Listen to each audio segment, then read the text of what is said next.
Welcome to video 4. We're focusing this video on how you listen. When you listen, you're listening not only to their words, but to body language, facial expressions, pauses, tears, grins, tone of voice, and so much more.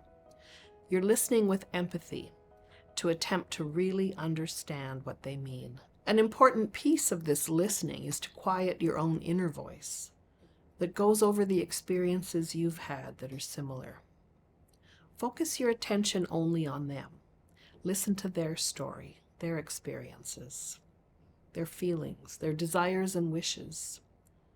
Really look at their character and what do they hope for their future. Steve Rolnick, one of the founders of MI, describes in their new book a time when a client was talking about his experiences and trauma, and the client just kept piling up all these negative things. And Steve could feel the heaviness in the client, and he was starting to feel the heaviness in himself. The client felt overwhelmed and hopeless, and Steve was feeling this too.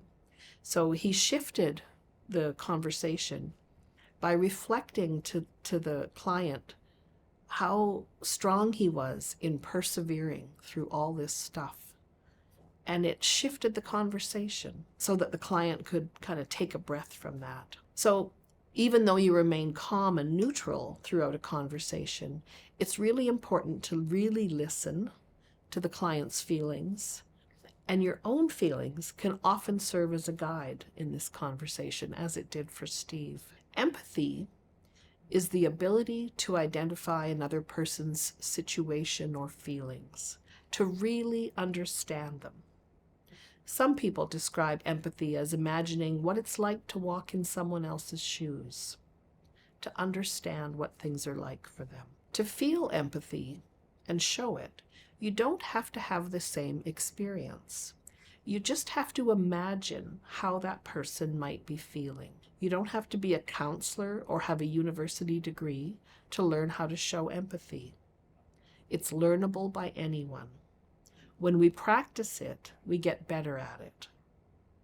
It's also measurable, which can be helpful in certain jobs that really require empathy. Empathy has an impact on the outcome for the people we work with. There was one research study that really demonstrated this. Clients were randomly assigned to one of 3 conditions: a counselor with high empathy, a counselor with low empathy, or they were given a brochure, put on a waiting list, and sent home. It turned out that the people who were sent home did better than the people who were assigned to the counselor with low empathy skills. The conclusion the researchers made was that the lack of empathy can actually cause harm. And in a workshop, I usually ask participants, what does listening look like? How would you describe good listening?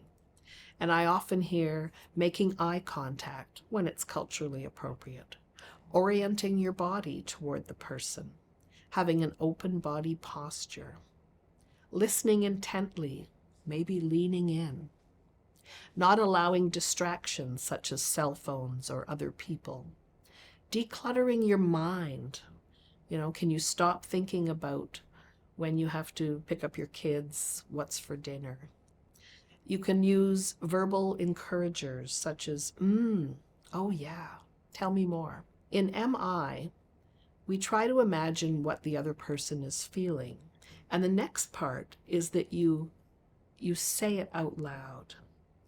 This signals to them that you're working hard to listen and understand. You reflect it back to them as almost like a mirror, so they can hear their own story with someone else's words. If you think about an iceberg as a metaphor for what a young person might share with you, the words they're speaking are at the top of the iceberg, above the waterline. That's what you can hear them say. Underneath the water, however, is a bigger chunk of the iceberg. It is the deeper meaning. When you really listen, you can hear what's not being said, what is hidden from view, what's under the iceberg.